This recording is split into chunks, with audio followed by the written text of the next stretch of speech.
ተረኛ ታካሚ አስገቢልኝ። አይዞ ምን ነው የሚያምህ? ዶክተር ከመሬት ተነስቶ ጠላ በዋንጫ ያምረኛል። በዋንጫ? አዎ። እግር ኳስ የማን ደጋፊ ነህ? የአርሰናል ደጋፊ ነኝ። አርሰናላይዜሽን ዲዚዜሽን የሕክምና ቋንቋ ነው። እስኪ ሌላስ ምን አይነት ስሜት አለ? አንዳንዴ ደግሞ በዓለም አቀፍ ደረጃ ታዋቂ ሻምፒዮን መሆን ያምረኛል። ሻምፒዮን? ቻምፒዮንስ ሊጋይዜሽን ካንሰሬሽን በጣም ከባድ በሽታ።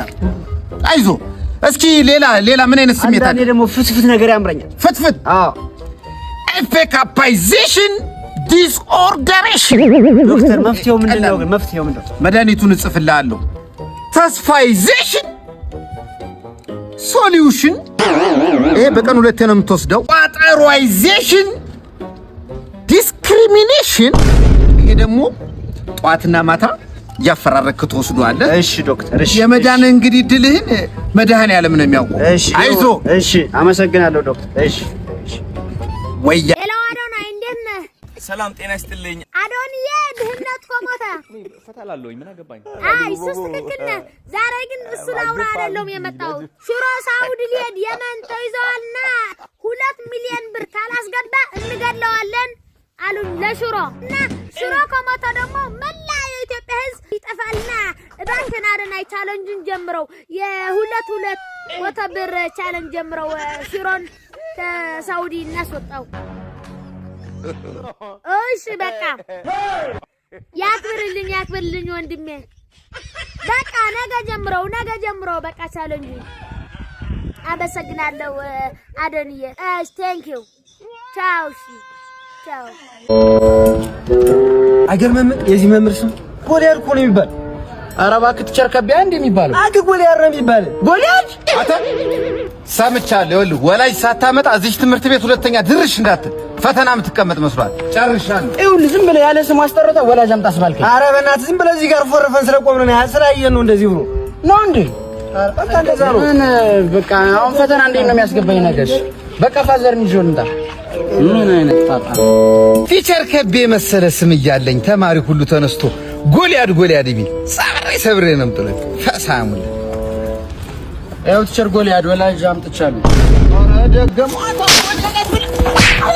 ቲቸር ጎልያድ ነው አይደለም እንዴ? አባትየው ባሱ ከሳይት 5 ነው የሚመጣው። እኛ ለምን እዛ ከሰፈራ አራብሳ ጋር አንድ ባስ አይመደብልንም እንዴ? ወይ ደግሞ አዶናይ አንድ ቻሌንጅ ያስጀምርልን፣ የባስ ቻሌንጅ። አርቲስት ስላሉን አርቲስት ነን፣ ሰው አላወቀንም እንጂ አርቲስት ነን። ገመና ድራማ ላይ እኮ ጠንቋዩ ሲጠጣው የነበረውን ጠላ ነው የነበርኩ የጠመኩለት። ከባድ አርቲስት ነን እኛ፣ ይፋ ስላልወጣን ነው እንጂ እና ይመድብልን። ከሁሉም ደግሞ የገረመኝ ባስ ውስጥ ገብተን ቅድሚያ ሂሳብ ነው የሚከፍል። ለምን ይከፈላል? ለምን እንከፍላለን?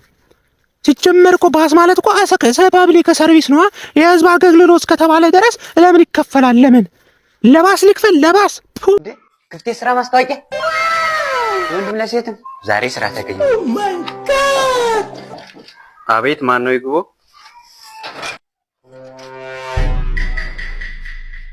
ሰላም እንዴት ነህ? ሰላም ተቀመጥ። ስራ ፈልገህ ነው?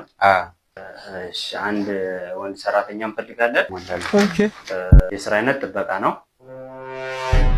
የስራ ልምድ 20 ዓመት የሰራ በዶክተሬት የተመረቀ በዶክተሬት ተመርቃል።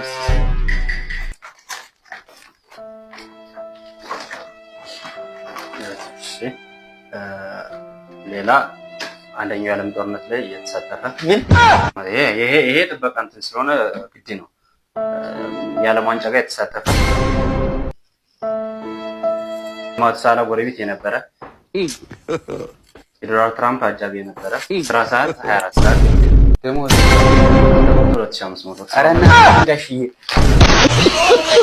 ማለት ነው የሰሩት። እንግዲህ እንትን ውሸት ሳይሆን እውነታ ነው ማለት እኔ ያየሁትን ነው የምነግራችሁ። መገናኛ ነው ያየሁት ማስታወቂያ ማለት ነው። የሚገርማችሁ ለጥበቃ ዲግሪና 10 ዓመት የስራ ልምድ የሚል አይቻለሁ እኔ።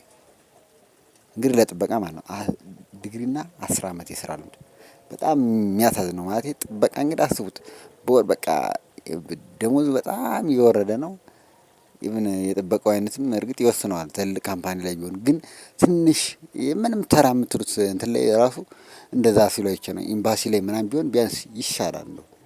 ግን ይሄ ተራ ጥበቃ ምናምን ነው ኖርማል ጥበቃ የሚለው ዲግሪ ምንድነው? ዲግሪ ለምን አስፈለገ? ዲግሪ ኢቭን አንድ ሰው ማንበብ መጻፍ ከቻለ በቂ ነው።